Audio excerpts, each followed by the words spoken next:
That's what I'm saying. If you had yeah. a trade, it was in your favor. But what I'm saying is, it was in their favor if they needed one, and they could find it, right? But it took out a lot of the fighting. Actually, it made the playing field a little bit more level. It didn't matter how good of a negotiator you were.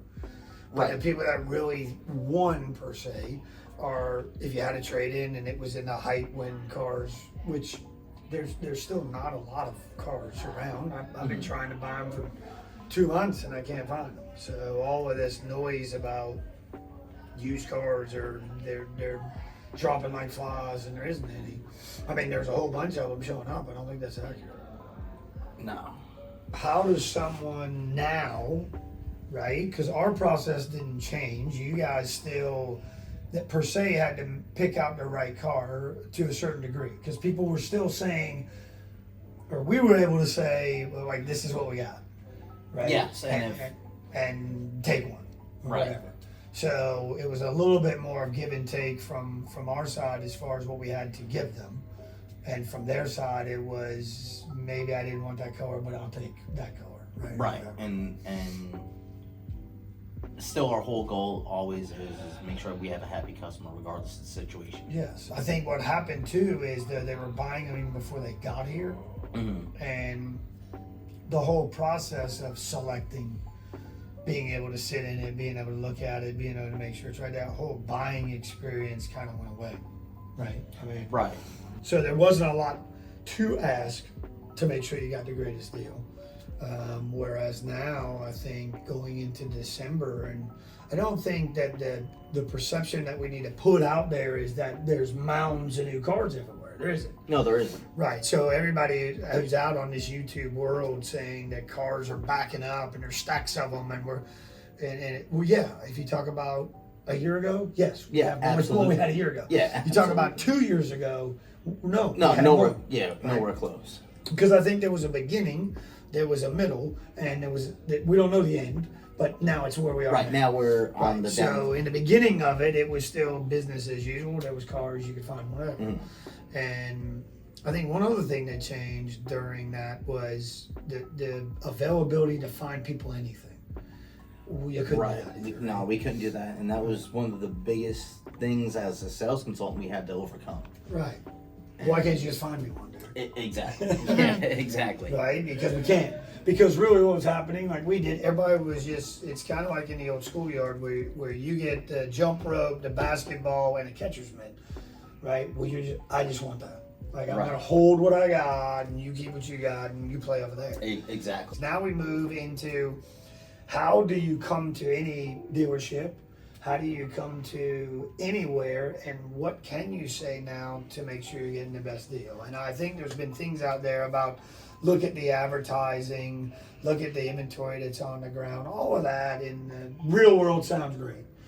But at the end of the day, when you walk through those doors and you're introduced to whoever's here, what are some of the things that you know maybe that the buyer says that you go into the sales tower saying, okay, like we always say, we might have to give this one away, right? Even during the pandemic, sometimes we said that. Right, we said that. Right. The problem was the resistance that you heard was, no, we just sell it to someone else. I mean, that's unfortunate, but that's what happened. Yeah, and that's what did happen, and it was frustrating for all parties, but that's the times where we were at. Right. So it wasn't like, hey, like, why don't we call up this dealership and see if we can get this one, and they're like, well, we already have a customer on it. Right. Right. Well, and that I mean, the Or white it's already lies sold. that happened had to happen. Exactly. Right, exactly. because we had to keep it. So I think that what people have to understand is the masses of what we used to sell, and the manufacturer's commitment to us for selling the masses of those cars in high volume,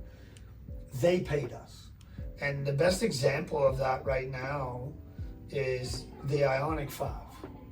I know people won't believe me, but come in here and I'll show it to you. But MSRP, which is the manufacturer's suggested retail price, right, is the exact same price as invoice. Yes. And from a sales standpoint, in that type of negotiation, because for so long, no one believed that there was $300 markup in an Elantra. Right. They don't believe that. But the way that we were able to survive back in the day was volume. That's how you guys survived.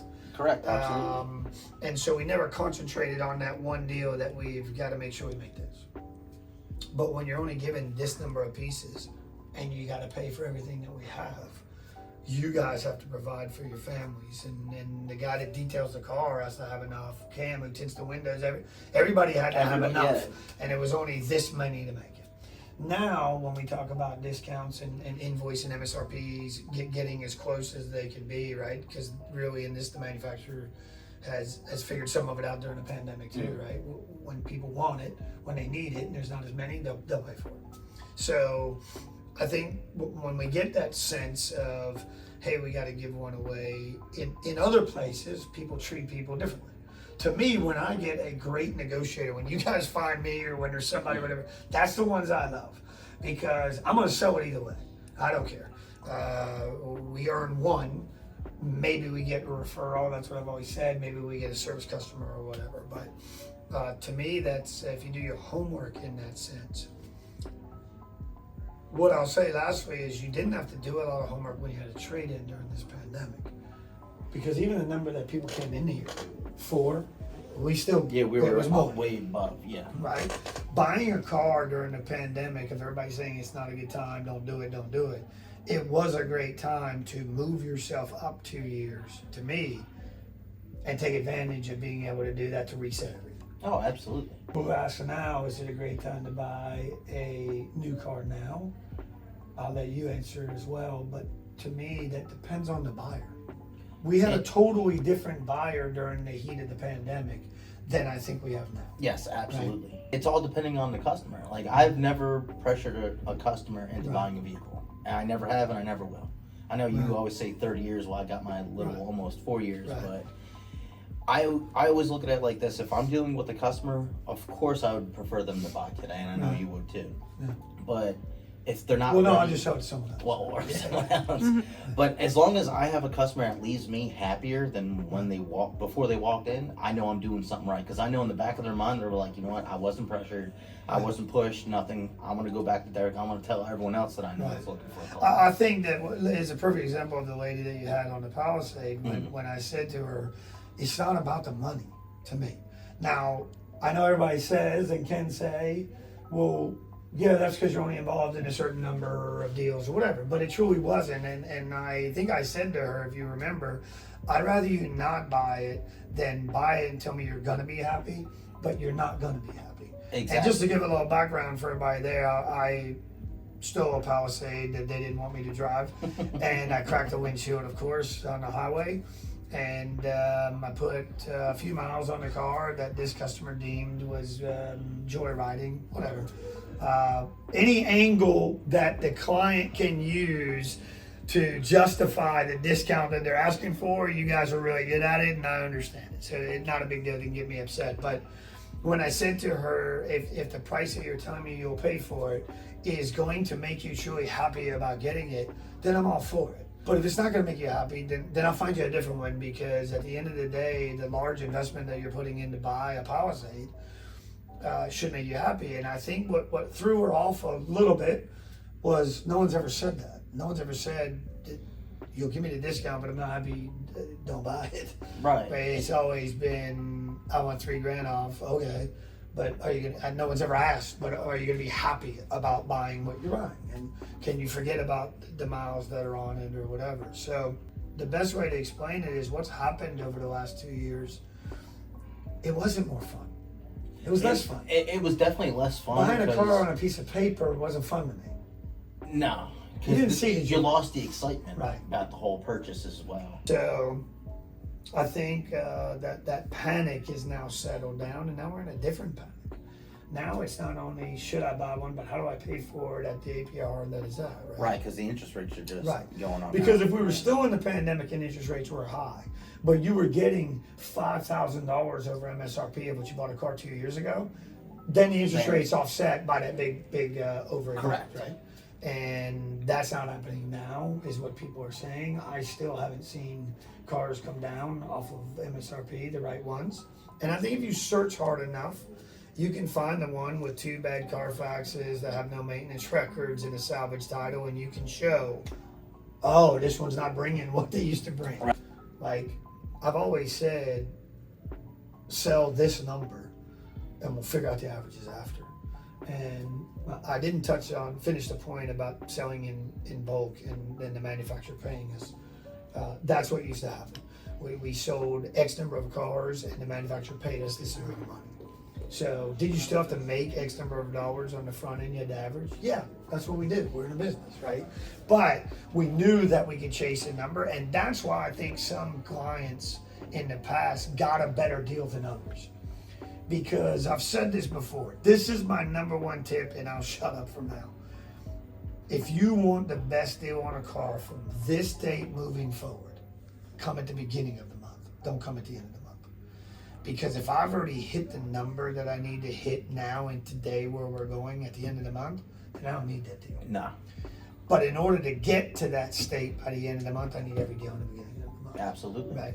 So use that in your terminology when you go there and you say, hey, I know my number doesn't look like it's going to count. I'm the man y'all got out, but I can contribute to getting you in 3 weeks to take some of that stress off so we're not chasing those deals, right?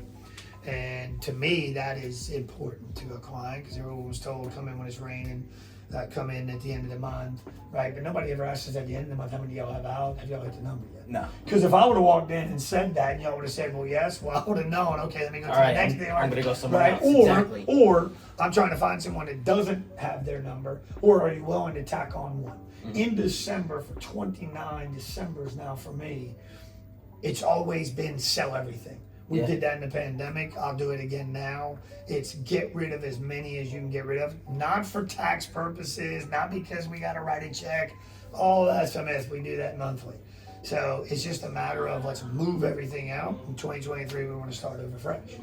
And I think that's the biggest takeaway for me is it's still Christmas, right? And the joy of what you said is what brings me back here every day. Drop a comment down below of any tips that you need. There's not really any tricks. I mean, unless you run into someone that's maybe not like we are and willing to say, hey, yeah, we're making 800 on you. I mean, that's what we're making.